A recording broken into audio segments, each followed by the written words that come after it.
Order 66 is one of the most notorious events in Star Wars history. Everybody watching this video will remember the devastating scene in Revenge of the Sith that began with Darth Sidious ordering Commander Cody to execute Order 66.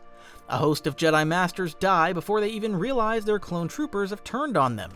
However, it's fascinating to consider if this could have happened in the previous periods of galactic history. In this video, I'm going to reveal 5 reasons why Order 66 would not have worked in the Old Republic era.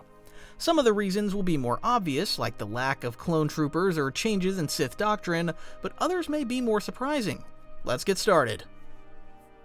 One of the most obvious reasons why Order 66 wouldn't have worked in the Old Republic era is that there were no clone troopers. James Luceno's Darth Plagueis novel is no longer considered canon, but it has a lot of details that fit into both continuities. It explains how the Moon's Sith Lord, Darth Plagueis, was the architect behind the devious scheme to plunge the galaxy into chaos. In the novel, he encounters Count Dooku and the Jedi Master Sifo-Dyas, alongside several other Jedi, including Qui-Gon Jinn, on the planet Sereno during a trade crisis in the Outer Rim. Plagueis had the power to hide his dark side presence and appeared in his public identity as Higo Damask II, of the secretive intergalactic banking clan affiliate Damask Holdings. The Trade Federation and other major conglomerates were imposing unfair, one-sided tariffs and taxes on smaller Outer Rim systems. Qui-Gon directly accused Damask of exploiting the situation for financial gain. Secretly, Plagueis was more interested in meeting Dooku because his grievances with corruption in the Senate were well noted. He was also interested in Sifo-Dyas' clear fears that the galaxy was heading off for a conflict that could fracture the Republic.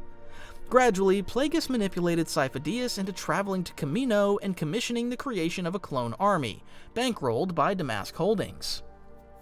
As we see from Episode 2 onward, these clone troopers made up the new Grand Army of the Republic. Suddenly, the galaxy's most powerful government had a single centralized military force after about 1,000 years of peace. The Kaminoans bred the clone trooper to be perfect soldiers. This is totally different from the state of military conflict in the Old Republic. Forget about the clone inhibitor chips and their conditioning for a moment. The Old Republic armies typically didn't even have a single uniform military force, but rather many factions. During conflicts like the Jedi Civil War or the Great Galactic War, they depended on planetary defense forces, Republic soldiers, allied species, and even mercenaries like the Mandalorians. We can see from the likes of the Old Republic game that warfare didn't even occur in the same way. The Clone Wars saw massive engagements between droid and clone forces, using blasters, artillery, and air support to achieve their tactical goals. However, during the Old Republic era, Jedi and Sith were far more numerous and central to battle. Both light and dark side force users were wielding their lightsabers in combat against each other, but this actually affected the entire battlefield. Many regular infantry users who weren't Force users also opted for melee weapons like vibro swords infused with Cortosis ore because they were more effective than projectile weapons. That's not to say that they didn't use firearms at all, because they obviously did, but it wasn't on the same scale as the Clone Wars. However, the most obvious way that clone troopers influenced Order 66 was because they were the unwitting tools who carried it out. In canon, it was Master Sifo-Dyas who wanted to instill behavioral modification chips in every clone because he wanted them to be a safeguard against rogue Jedi. However, the Sith arranged his assassination through the Pike Syndicate before retooling these biochips for their own evil ends. When activated, it would forcibly compel the clone army to regard the Jedi as enemies and traitors to the Republic, so that they would subsequently execute them. We see in the Clone Wars series that a malfunction in the biochip of the 501st Legion Trooper Tup almost exposed Order 66. He betrayed and killed Jedi Master Tiplar during the Battle of Ringo Vinda. The Republic captured Tup and brought him to Kamino for further study. However, the Kaminoans wanted to hide the protocol's existence and claimed that a virus had caused him to kill the Jedi. The 501st ARC Trooper 5s didn't believe this and began his own secret investigation. This dramatically culminated with him discovering the chip in his own head and discovering that Supreme Chancellor Palpatine himself was behind the plot. However, the secret Sith Lord framed him for an assassination attempt, and he was drugged into an aggressive, confused state. He attempted to tell Captain Rex and Anakin Skywalker the truth, but failed before the Coruscant Guard killed him. When Palpatine finally issued Clone Protocol 66, its effects were swift and devastating. Most Jedi died before they even knew what was happening because they trusted their clone troopers as friends, and the Force didn't warn them of danger. Some Jedi, including Ki-Adi-Mundi, had the chance to ignite their lightsabers and fight back, but the overwhelming firepower killed them. This simply wouldn't have happened during the Old Republic era. The Sith didn't have a secret switch that would suddenly bring an entire army under their control. Meanwhile, the Jedi would likely have faced more melee weapons and not just blasters, increasing their chances of survival. Order 66 allowed the Sith to exploit clone psychology, bringing them instantly under their control.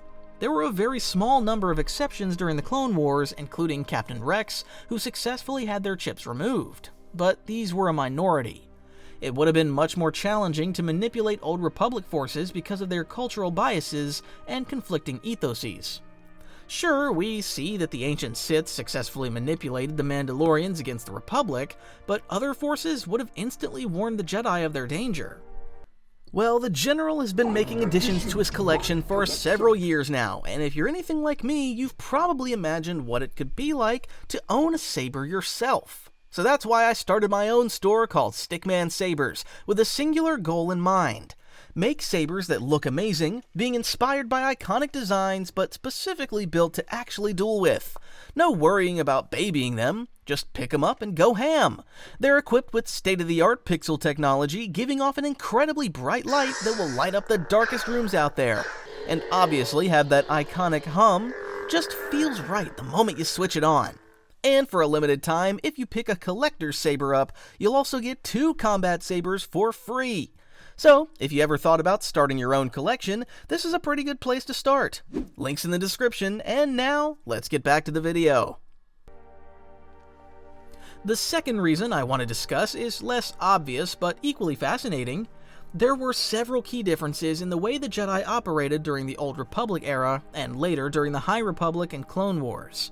During the last 2 periods, the Jedi were predominantly based on Coruscant, with their central headquarters in the Jedi Grand Temple. The canon source, Star Wars: Secrets of the Jedi, confirms that after Order 66 it became the Imperial Palace, the Emperor's personal residence. Although other temples did exist, they were much smaller in scale.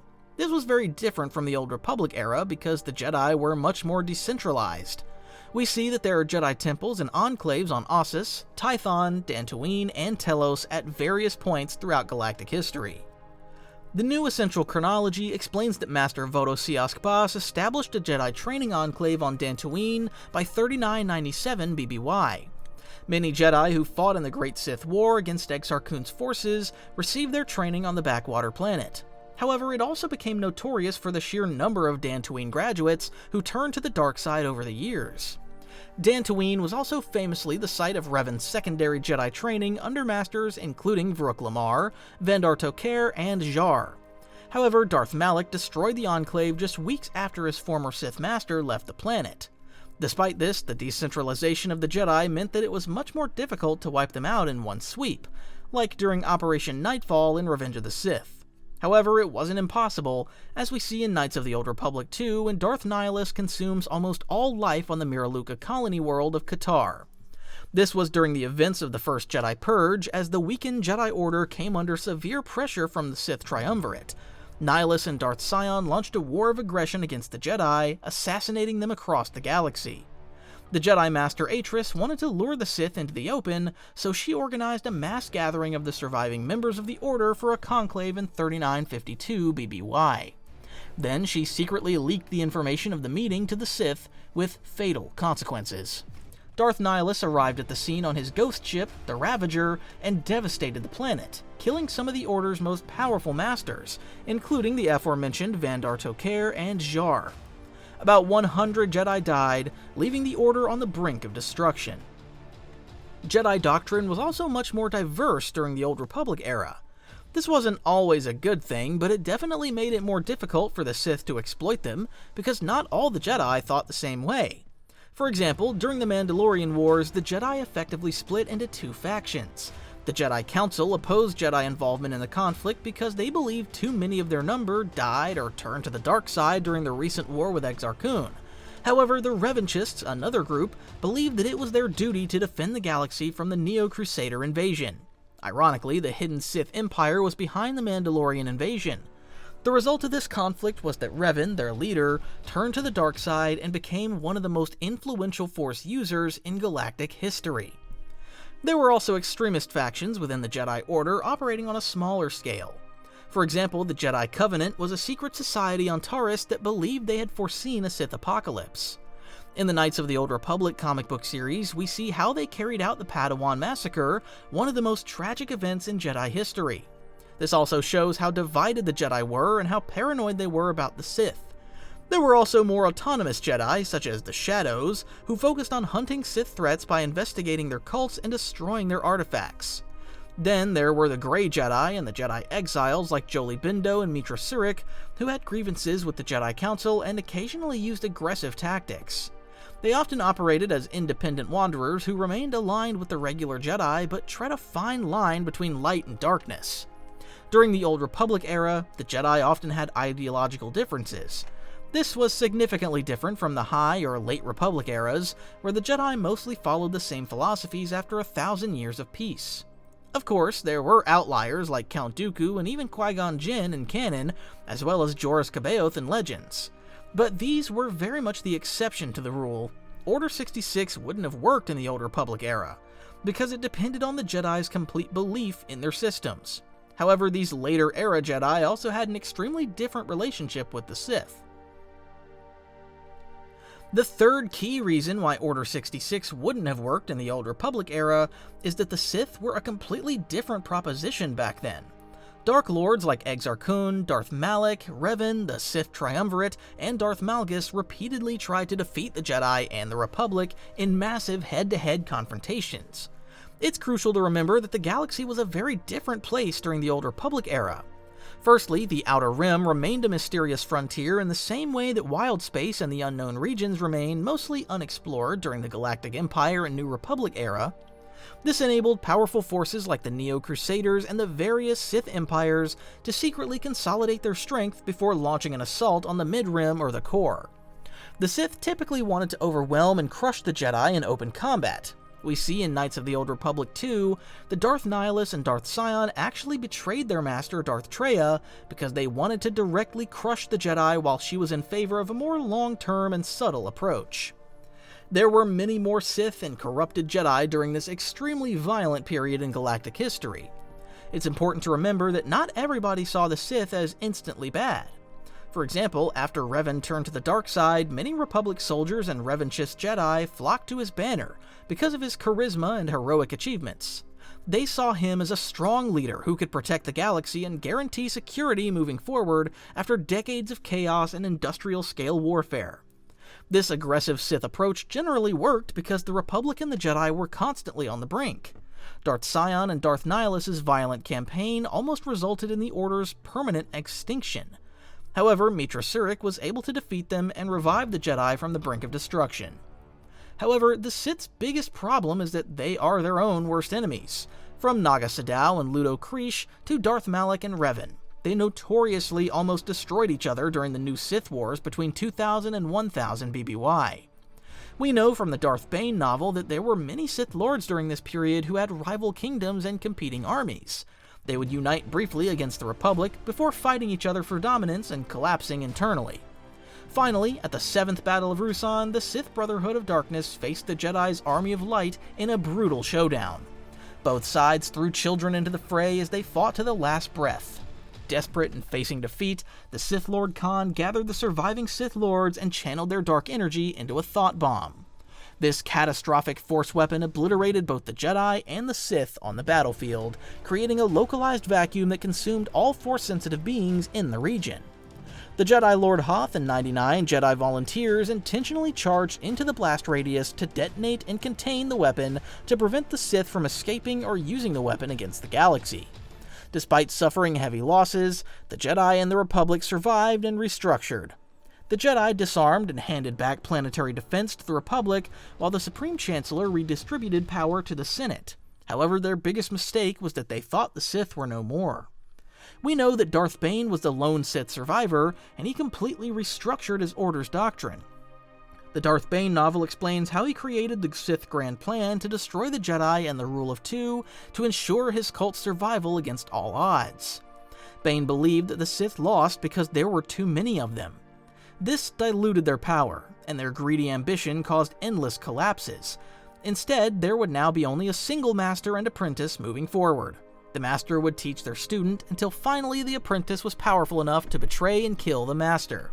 This would guarantee that each generation of Sith would become stronger and stronger until finally they had the power to confront the Jedi.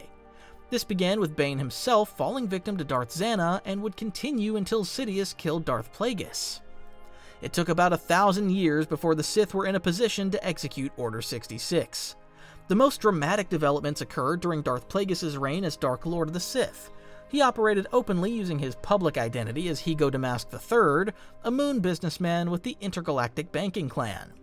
The Darth Plagueis novel explains how he used his business connections to enhance the power of corporations like the IBC and the Trade Federation, while secretly undermining the Jedi and the Republic. It was Plagueis who seduced Palpatine to the dark side and tricked him into murdering his family. Plagueis also saw the opportunity to capitalize on Count Dooku and Sifo-Dyas' dissatisfaction with the Republic. He planted the seeds to create the conditions on Naboo to blockade the planet, and his company, Damask Holdings, bankrolled the Republic clone army. Plagueis also helped Palpatine become an increasingly powerful politician. They arranged the assassination of Naboo's senator, Kim, and undermined Supreme Chancellor Valorum until his position became untenable. Ultimately, Palpatine betrayed him and then moved forward, executing the Sith Grand Plan from the most powerful office in the galaxy. This would never have happened during the Old Republic era because the Sith wouldn't have had the patience for such an approach, nor would they have seen the point when they had so many acolytes in their ranks. The fourth reason why Order 66 wouldn't have worked in the Old Republic era was that the Jedi had an extremely different relationship to the Sith. After the 7th Battle of Ruusan, the Jedi became extremely complacent. They believed that the Sith had faded from the galaxy and no longer represented a threat. Ki-Adi-Mundi proved this in Episode 1 when he derided Qui-Gon Jinn's claims that he faced a Sith Lord on Tatooine. The Acolyte series confused this when it added the context that the Sarian Jedi Master was alive and aware of the Jedi slaughter on Kofar. Kimir, also known as the Stranger, eliminated several Jedi during an intense confrontation, including Master Kelnaka, Yord Fandar, and the Padawan Jeki Lon. I'm generally focusing on the Legends continuity in this video, but it's worth mentioning this incident because it was probably the Order's single most significant loss of life in canon since the New Sith Wars. However, it appears that their reaction was to cover it up. During the High Republic era and the period immediately before the Clone Wars, many Jedi focused more on philosophy and arcane lore than on combat readiness. This is also why the lightsaber Form 6, known as Nieman, became increasingly popular. Star Wars Insider 62 explains how this form balanced the specializations of other forms, covering many of the basic moves but lacking any particular focus. It became widely known as the Diplomat's form because it was particularly popular amongst Jedi consulars. Nieman can be devastating in the hands of an experienced practitioner like the Sith Lord Exar Kun, who mastered it. However, many Jedi simply picked it as a jack-of-all-trades style that gave them enough to handle basic combat situations. Meanwhile, the lightsaber dueling styles like Makashi went out of fashion, with few practitioners because the Jedi now focused on defense against blasters. This is dramatically different from the Old Republic era, when the Jedi were in a state of constant battle readiness. Now, I should note that this doesn't mean that they were necessarily more prepared for the Sith. We see through various conflicts like the Jedi Civil War and Mandalorian Wars that the Order became increasingly paranoid and affected by endless attrition. It was this extreme state of stress that created the conditions for the Padawan Massacre, as I discussed earlier. It's essential to remember that just because Order 66 wouldn't have worked during the Old Republic era, it doesn't mean that the Jedi were any less vulnerable. They were constantly suspicious and frequently overreacted, as we see in the Revan novel and Knights of the Old Republic too. In the first text, some members of the Jedi Council wanted Revan to go through full retraining as a Jedi Padawan, despite being arguably the most powerful Force user in the known galaxy at the time. They also vehemently suppressed his philosophical approach toward a more balanced engagement with the Force. Meanwhile, in Knights of the Old Republic 2, the surviving Jedi Council members attempt to strip Mitra Surik of the Force again because they believe she's a wound in the Force that could destroy the galaxy. Ultimately, the fallen Jedi Master Kreia, who is also Darth Traya, kills them before they can inflict this punishment on Surik. Also, so many Jedi turned to the dark side during the Old Republic, including some who revert to the light. These included the legendary Ulic Qel-Droma, as well as the Jedi Master Atris, who might just be the most annoying character in Star Wars. However, the reality is that during this era, it's highly unlikely that a Sith Lord like Sidious would have been able to embed themselves in the leadership of the Republic itself. The Revenge of the Sith novel explains how the Jedi initially believed that one of Palpatine's advisors may have been the secret Dark Lord, perhaps Mas Amedda, the Senate Speaker, or Sate Pastage. It was too much to imagine that an actual Supreme Chancellor of the Republic himself was the Jedi's most feared enemy. Meanwhile, the Jedi were far too slow to respond to the growing sense of unease and darkness in the galaxy. The novel Outbound Flight explains how they reluctantly sanctioned Joruus C'baoth's potentially extragalactic quest because they knew there was an imbalance in the Force. Ultimately, Palpatine is able to sabotage their mission from the inside. The last aspect I want to discuss is how galactic infrastructure helped the Sith to execute Order 66. This might not be the first thing you think of, but it was actually crucial and a key reason why Order 66 could never have happened during the Old Republic era. One of the High Republic's key achievements was the mass expansion of hyperspace lanes across the galaxy. The Great Hyperspace Rush was a canon event that occurred between 383 and 350 BBY. Dozens of Republic Pathfinder teams were sent into the Outer Rim to hunt for new hyperspace routes and bring the galaxy together. We know from the High Republic series that the Jedi Order helped the Pathfinders in their efforts. Remember, hyperspace lanes are crucial for rapid travel across the galaxy using hyperdrives. It's too dangerous to enter hyperspace without sticking to mapped lanes because ships will crash into stars, black holes, or simply get lost in the vast expanse of space. The Great Hyperspace Disaster and the subsequent emergencies eventually stalled the Republic's rapid expansion. This meant that the galaxy was starkly different during Emperor Palpatine's lifetime than during the Old Republic era. It was much easier for him to assert control over even Outer Rim worlds, because hyperspace lanes made it easier to send logistics and strike teams across the galaxy. We think of planets like Mon Cala, Mandalore, and even Ryloth as major worlds, but they're all in the Outer Rim. The Great Hyperspace Rush helped bring them closer to the core worlds for trade and economic development. It also made it easier for Darth Vader and his Inquisitors to hunt for Order 66 survivors. We see in the Obi-Wan Kenobi TV series that they went to worlds as obscure as Tatooine as they hunted for Jedi. During the events of Knights of the Old Republic, Bastila Shan, arguably the second most famous Jedi in the galaxy after Revan, vanishes completely with her newborn son. The Sith Triumvirate didn't even seem to realize she was gone because they believed Mitra Surik was the last Jedi in the galaxy. It was much more difficult for Jedi to escape during the later era because of the increased connectivity in the Outer Rim. Talking about connectivity, the HoloNet also played a hugely significant role in Order 66's success. It helped Palpatine and his minions spread propaganda about the Jedi and to recast them as villains who tried to overthrow the Republic. Remember, he immediately went to the Galactic Senate and claimed that Mace Windu and his fellow Jedi attempted to assassinate him in his chambers. Millions of worlds would have received this broadcast with a profound impact. Star Wars Rebels shows how the Empire used the HoloNet to spread its news and propaganda to citizens across the entire galaxy. Eventually, they even mandated that public establishments had to display the HoloNet at all times, increasingly the indoctrination of ordinary citizens. Remember, during the Old Republic, many people saw the Jedi as heroes. The novel Old Republic Revan explains that the HoloNet was active in the Republic as early as 3954 BBY and was widespread across the Republic. But the Republic itself wasn't on the same scale as it would be during its final 300 or 400 years of existence before the rise of the Galactic Empire. Remember, Order 66 didn't just depend on clones and Sith Lords, but also the participation of ordinary citizens. There were too many divided factions during the Old Republic era, so it's highly unlikely that it would have gone down in the same way.